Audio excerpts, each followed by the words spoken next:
The radical power of softness. Redefining success on our terms. Welcome to the soft girl era. Beautiful people, I'm absolutely thrilled to be standing here today, sharing some powerful insights that will transform how we think about success, authenticity, and the revolutionary act of loving ourselves fiercely in a world that often tells us not to.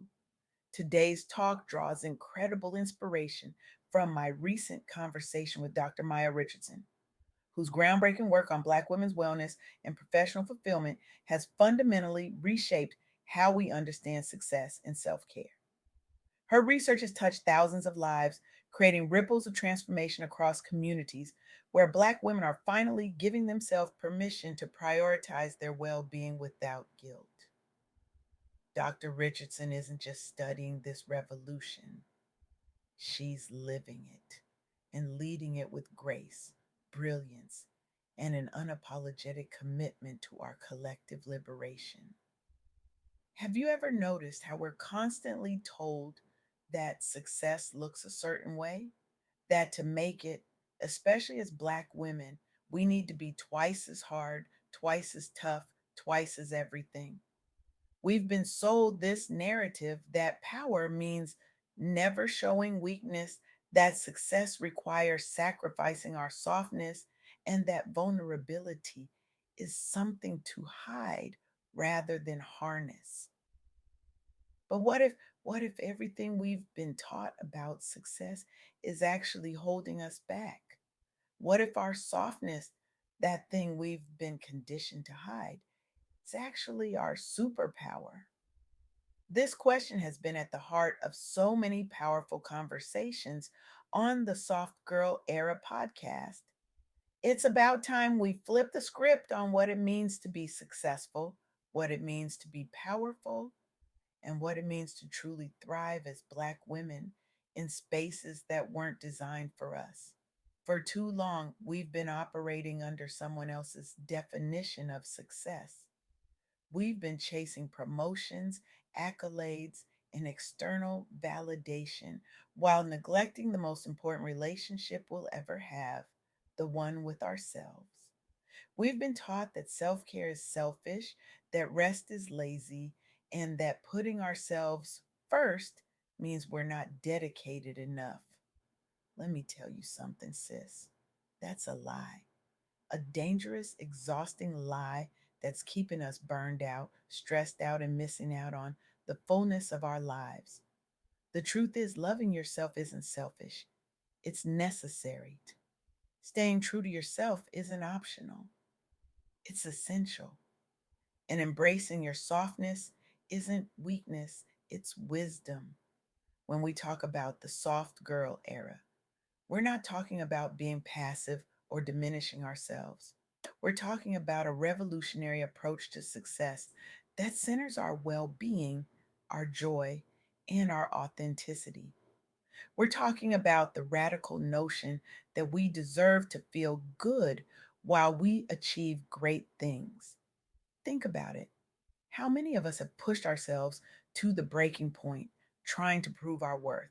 How many of us have silenced our intuition to fit into spaces that weren't designed for us? How many of us have dimmed our light because we were afraid of outshining others? Too many, far too many.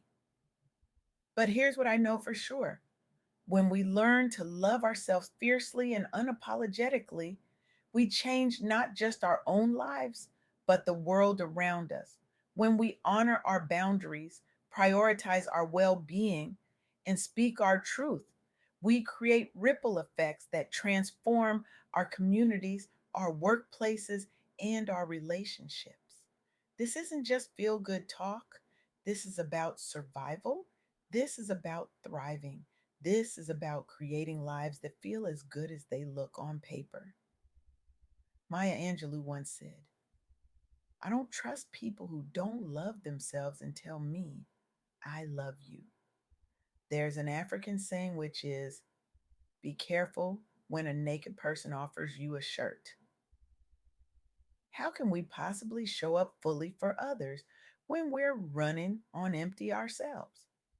The journey to self love and authenticity isn't always easy, especially for Black women navigating systems that weren't built with us in mind. We're often expected to be strong for everyone else, to put our needs last, to be the backbone without having our own support.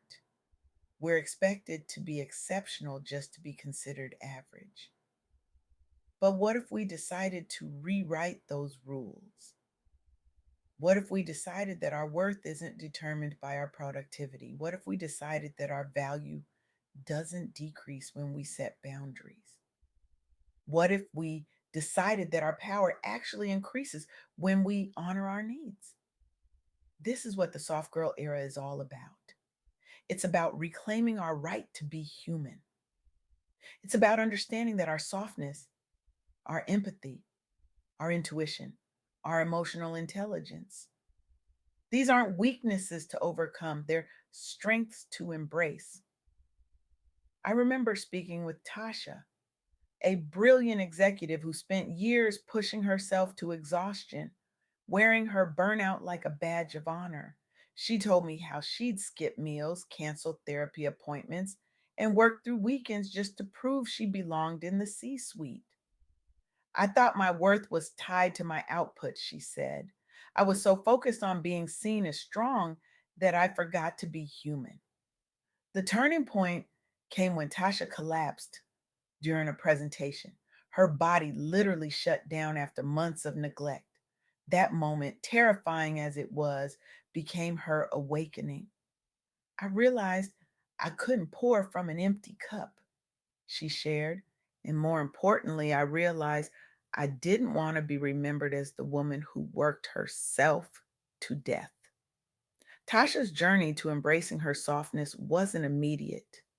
It was messy, imperfect, and filled with setbacks. But slowly, she began prioritizing rest. She started therapy again. She learned to say no without apology. She scheduled self care with the same commitment she scheduled board meetings. And here's the part that might surprise you: her career didn't suffer, it flourished. When I started showing up as my full, authentic self, someone who values rest and boundaries, I became a better leader, Tasha explained. My team saw that I respected my own humanity, which gave them permission to honor theirs. Our productivity actually increased, but more importantly, so did our joy.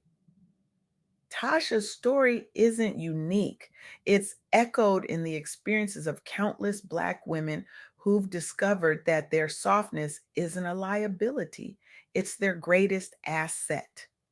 I want to share a powerful affirmation that has transformed my relationship with myself. I am enough exactly as I am. My worth is not determined by my productivity. My value is inherent. I deserve rest, joy, and peace without having to earn them. Say that with me. I am enough exactly as I am. Feel that? That's the truth resonating in your body. That's your spirit recognizing what it's always known, even when the world tried to convince you otherwise. Now, embracing your softness doesn't mean you stop pursuing excellence.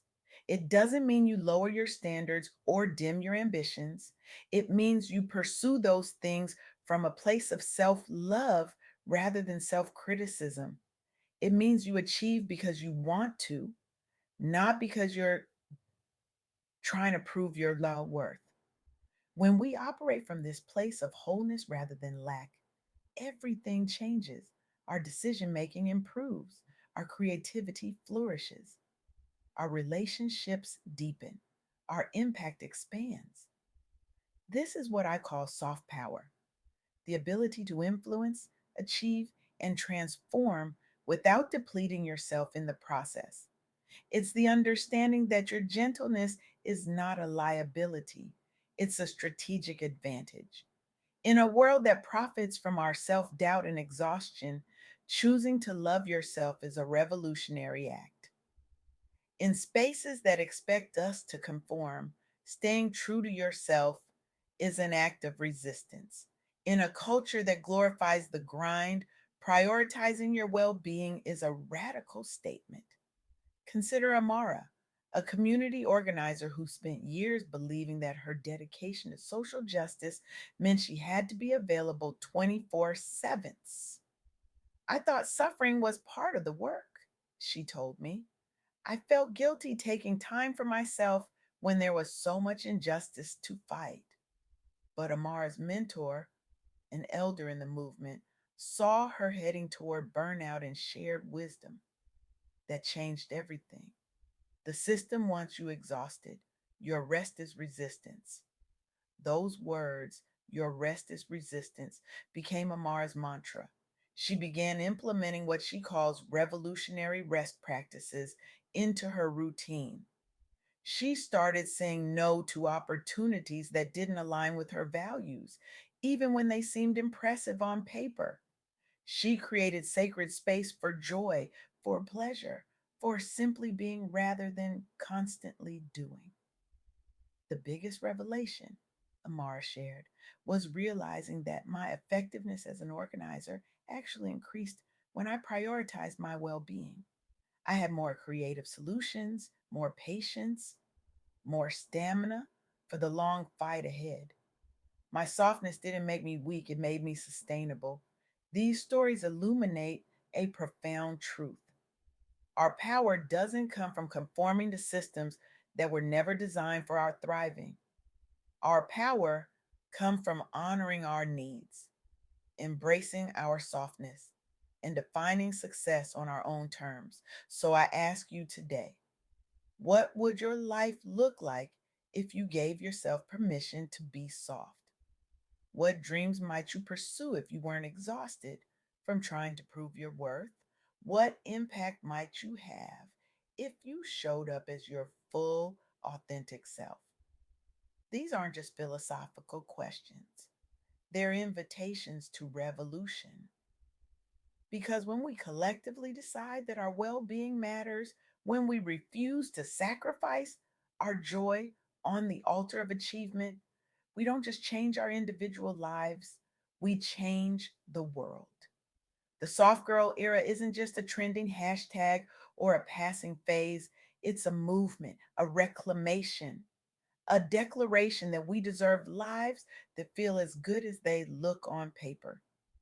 So today I challenge you to embrace your softness as your strength, to define success on your own terms, to love yourself with the same fierceness you love others, to stay true to yourself, even when, especially when, the world tries to mold you into something else.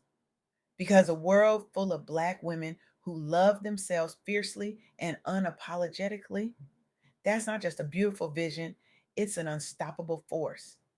Remember, you are not just surviving, you are not just existing. You are here to thrive, to shine, to transform. And it all begins with a radical act of loving yourself exactly as you are. The revolution will not be televised, but it will be felt in our hearts, in our bodies, in our communities. And it begins the moment we decide that our softness is not a weakness to overcome, but a power to embrace. Thank you.